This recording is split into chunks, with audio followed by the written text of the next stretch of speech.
We have another big game delay, some big news for Call of Duty Modern Warfare 2 if you want to get in on the game early, and the Xbox Series S, the little console that can output 4K.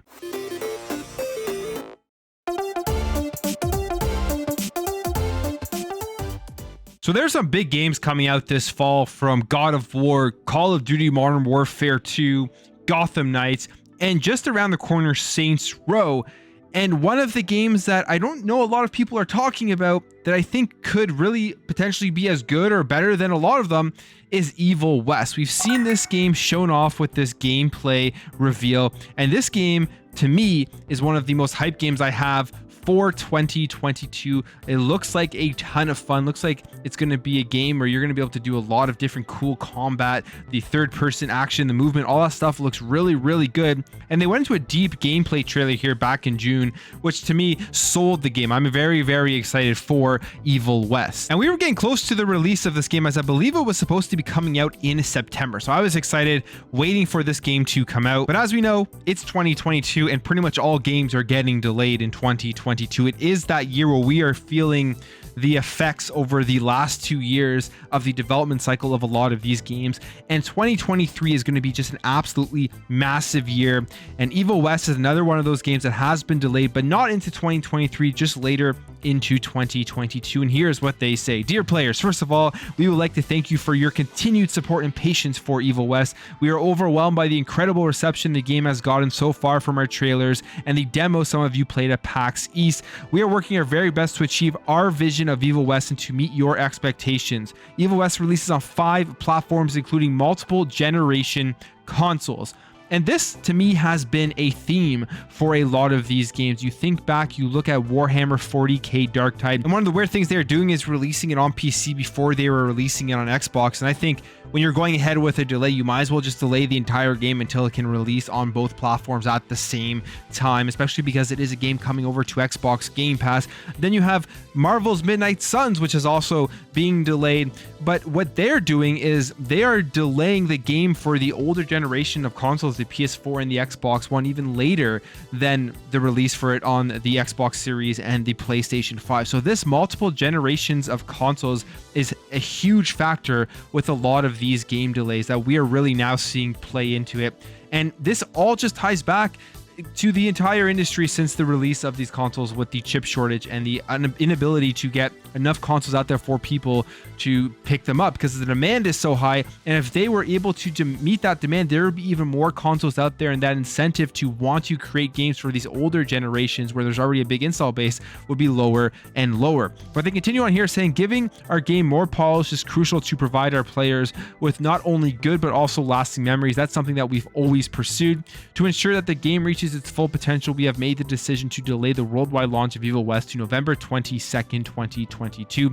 We understand that game delays may be frustrating, but it's a necessary step to deliver the best experience to everyone. Thank you again for your awesome support and dedication. It drives us forward and pushes us to create the weirdest, wildest Western ride for all of you.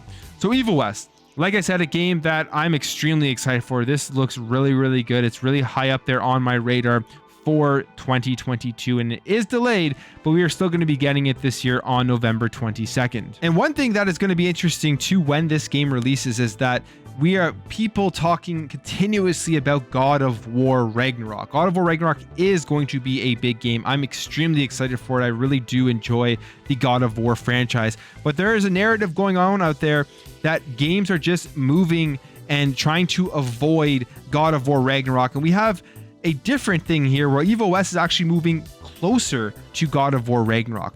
I personally do not agree with the take that God of War Ragnarok is just so big that everyone is trying to get out of the way of God of War, mainly because it is a game that is locked to the PlayStation 5. And we've seen the numbers come out for the PS5 in terms of how many people actually play their first-party games, and it is a minority of people who have the console that actually go out and pick up all of the first-party games.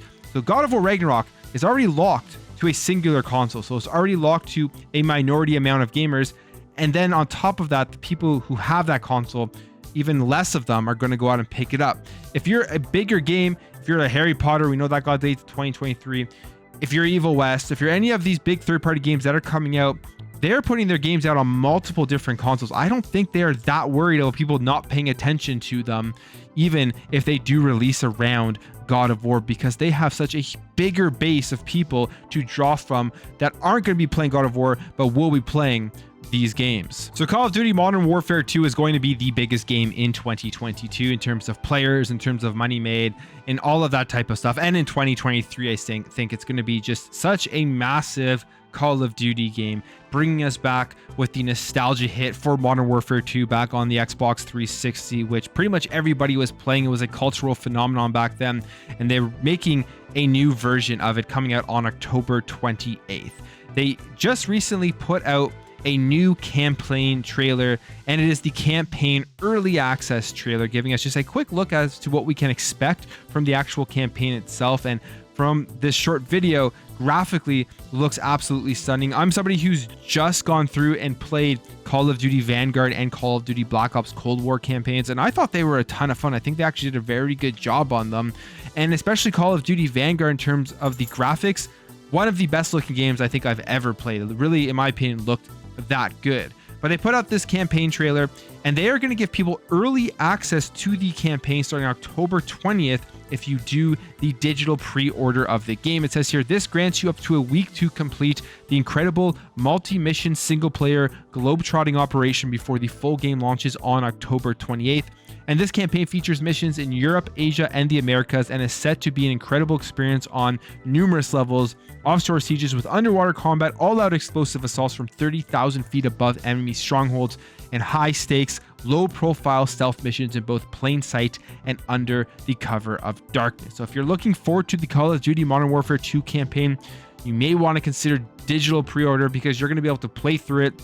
And then when the full game launches, you're going to be able to jump right into the Call of Duty Modern Warfare 2 multiplayer without the campaign sitting back there in your backlog waiting for you to play, and you always sitting there thinking, are you ever going to get through the campaign? I know that's what happens with me with Call of Duty. Generally, I pick it up and the first thing I do is jump into the multiplayer, and then it just takes me forever to get into the campaign. And we're just around the corner from the actual beta of this game, as this should be in September. Starting with PlayStation, as we know, they still have the marketing rights, and then after that, it will be an open beta to all of the other platforms. But Call of Duty Modern Warfare 2, just around the corner, October 20th. Very excited for this, and if you want to get into the campaign early, you're going to have to get that digital pre-order. The Xbox Series S, it's been a topic of tons of discussion since they announced it for this generation of consoles. You have people arguing that it was going to hold back the generation, people saying that it wouldn't. I'm on the side that it's an incredible console. I use it all the time. I use it on my monitor. I think it's extremely impressive how they can get those big first-person shooters to have the 120 FPS mode. So if you're somebody who really just wants to pick up an Xbox to play those first-person shooters, Call of Duty, Overwatch, Halo, you'll know that you're going to be able to get great frame rates and be able to compete with people who are playing on these high refresh rate monitors. So for that alone, I think it's a win for the Xbox Series S. And we've also seen the Xbox Series S be a win in terms of the console sales and being able to get more of those consoles out to people when the demand is extremely high. When it's harder to make the Xbox Series X, they've been able to ship the Xbox Series S, which has helped with their overall sales. And now we are seeing a game that is going to be able to actually run in 4K on the Xbox Series S, making the value of the console just that much better. Now, this is Pac-Man World Remake. This is a game that is coming out on August 25th, and they have announced the different specs that will be coming for this game. On the Xbox Series X and the S, they will both run at that 4K resolution at 60 frames per second, and it will also be at that on the Xbox One X, and on the base Xbox One, it will be a 60 FPS at 1080p. Now, I know you may be saying, well, it's an older game. It's a remake of an older game, I should say. So that's why they're able to do this. But it is actually an entirely full remake for the modern platforms. And the fact that you're paying $299 and being able to play a game at 4K 60 FPS, no matter how you slice it, I think is an impressive thing. And when you compare it to another console that's out there, the Nintendo Switch, this game is actually only running at 30 frames per second on the Nintendo Switch. And I mean, in general, you do take a look at these graphics, they definitely did redo it, because this is a game that originally came out, I think, in 1999 on the PlayStation 1, and obviously did not look like it is now. So they put a lot of effort into upgrading this game to get it to run at 4K 60 frames per second. And on top of that, it is only like a $30 or $40 game, so you're not having to pay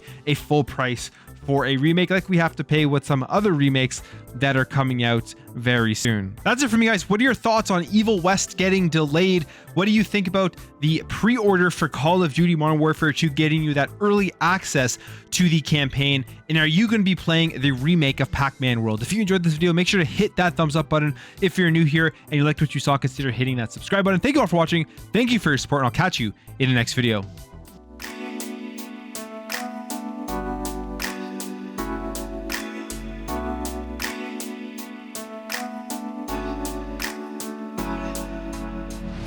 Bye.